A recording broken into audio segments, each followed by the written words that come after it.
Hi, I'm Mary Payne. I've chosen to go with Bronfenbrenner's ecological systems theory.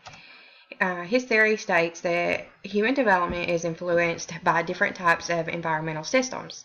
During our lifetime, we will encounter different environments that may influence our behavior in various ways. How did he view development? Our text states that Bronfenbrenner's model focuses on the social and institutional influences on a child's development, from family and schools, places of worship, and neighborhoods to broader social and political influences such as mass media and government.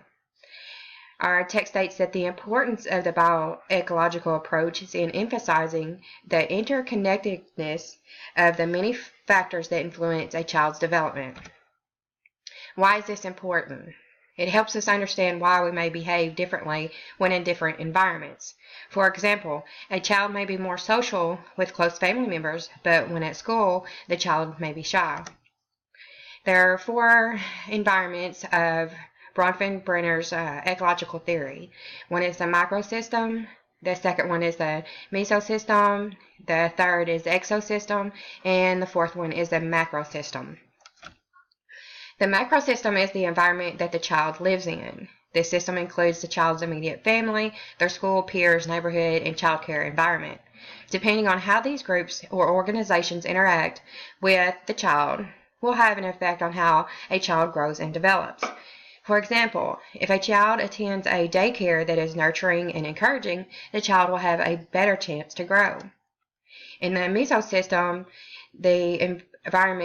it's the environment that includes the interactions of the different microsystems which the developing child finds him or herself. This system makes a connection on how the different parts of a child's microsystem work together for the sake of the child.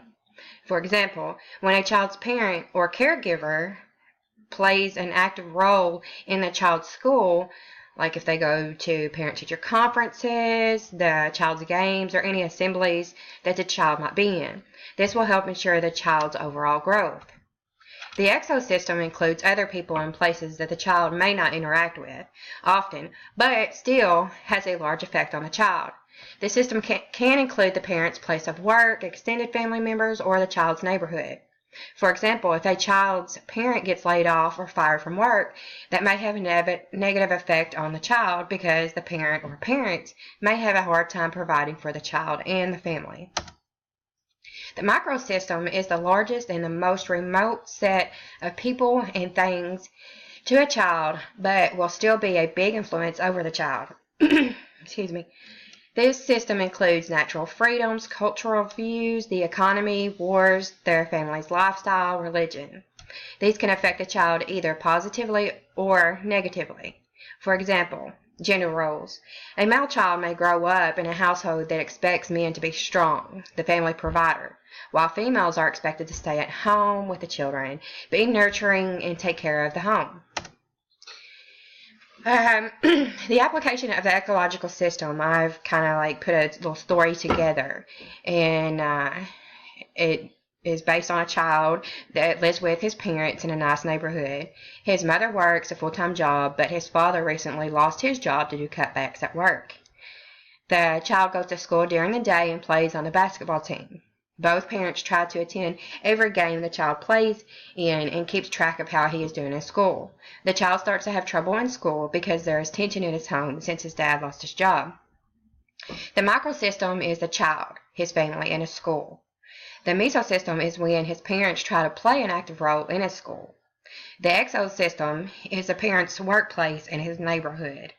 The macrosystem is the economy that led to the cutback at his father's place of work.